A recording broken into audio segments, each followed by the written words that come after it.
This video has been a long time coming, and by a long time coming, I mean probably close to a decade now. I have been so annoyed for such a long time, and this is something that has just slowly but surely pissed me off more and more with every passing week, every passing day. Like, this is just so annoying. And it's about sugar. And specifically in the UK, in the United Kingdom. Years back, we had something introduced called a sugar tax. And this really, at the time, I didn't care too much, but I slowly cared more and more afterwards.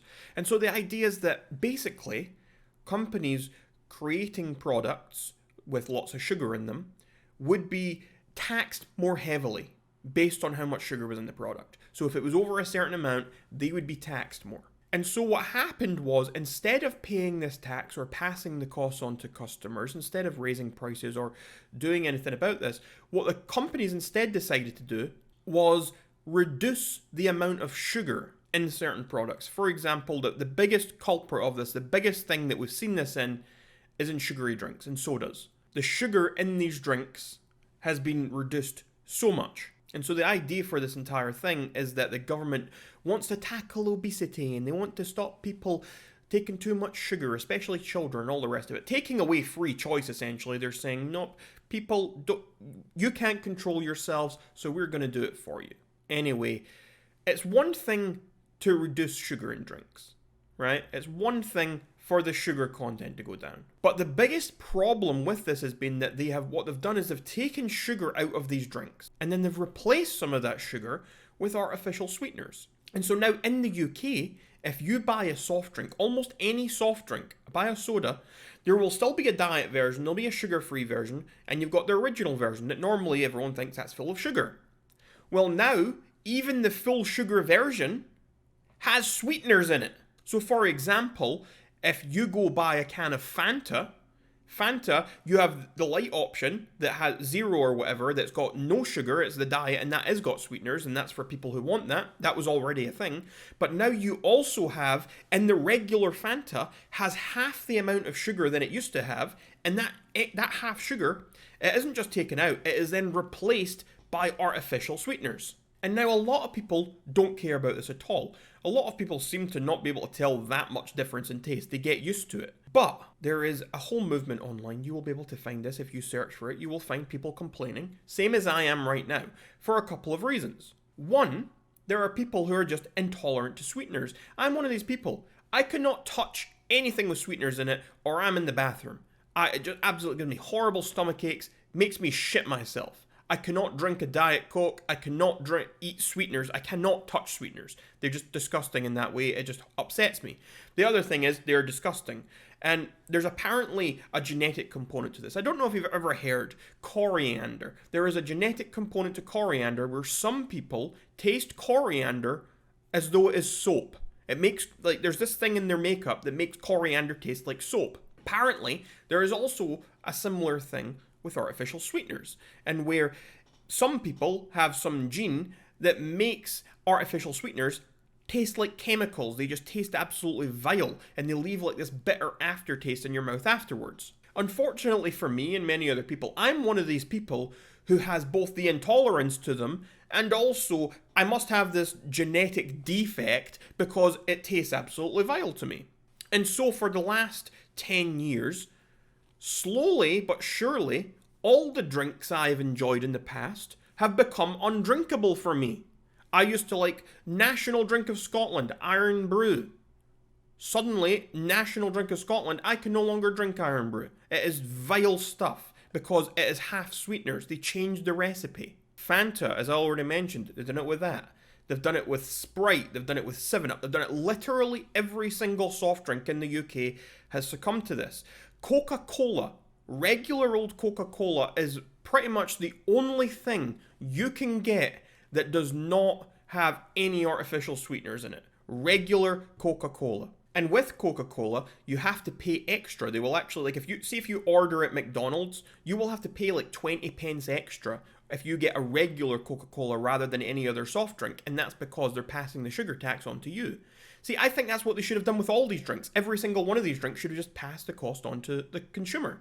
I don't understand why it's such a big thing where they have to take out the sugar and put that in. There is already sugar-free options. We already have Diet Coke. We've got Coke Zero. We've got all these sugar-free options. We've got reduced sugar options if people don't want the sugar. But if people want to treat themselves once a month, say, to a nice refreshing Iron Brew or a nice sugary Fanta, then they should be allowed to do that. It shouldn't be on these companies and the government to suddenly say, no, we're not doing that anymore. I think that's awful. And on a more selfish note, it means that now I literally cannot enjoy any soft drink other than Coca-Cola. And now the reason I make this video is because recently we have had a couple more victims to this thing. Like one of my favorite drinks ever was Fentimans. Fentimans is this brand that does all these botanical drinks. They've got this really nice cherry cola. They've got this really nice curiosity cola, a nice rose lemonade. They've got all this stuff. And they were one of the only brands that continued, because they were a luxury brand anyway, they continued to still keep full sugar, even though it was expensive to do so. But in the last 6-7 months or so, they too have succumbed. They too have changed their recipe. And now Fentimans, which was perhaps my favourite drink, Fentimans Cherry Cola, loved it. That has now become undrinkable to me. Another one, it was like Pepsi wasn't too long ago either. Pepsi Cola, much like Coca-Cola, had kept their flagship drink for a long time. They did not succumb. So you could get Coca-Cola or Pepsi Cola. The two of those stood their ground, and you could get those and you would just pay a little bit extra for the sugar tax. But nope, Pepsi Cola has now also followed suit, and with the rest of their range, they are now also succumbing to the sugar tax, and they have filled their drinks with sweeteners. And so, as I say, all I am left with is regular old Coca-Cola. It's all I can have. And I don't like that. I don't like that I'm just stuck with Coca-Cola. I like Coca-Cola. Who doesn't like a nice Coca-Cola? But when it's the only soft drink you can have, like, you're just driving me to drink more wine now. And I already drank too much wine. At least my wine's full of good sugar.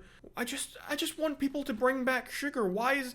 Oh, I blame Jamie Oliver. Fuck Jamie Oliver. I'll make a video about Jamie Oliver in the future. Fuck him. If you don't know, Jamie Oliver is just this celebrity chef that no one likes. He fucking drowns everything in olive oil, and he puts all these campaigns out to try and encourage healthy eating. There was this huge thing in Scotland when I was in high school, and my first year in high school was great. You would go down to the cafeteria and we had chocolate bars and Lucozade and all these amazing drinks. That's another one. Fucking Lucozade. That was the one that upset me most. Lucozade was my favorite drink years ago. Like 10 years ago, I loved Lucozade Orange. Absolutely delicious stuff. But nope, took all the fucking sugar out of it, and now it's ruined. I mean, people used to use Lucozade. Diabetics used to use it when they had hypos. They would take it and they would drink the Lucozade, and it would get their blood sugar levels up. Now they're not recommending that diabetic people even use that anymore because there's not enough sugar in it. It used to be like fucking drugs. You would have this so much sugar, but now it's not even in it anymore, so they don't recommend using that.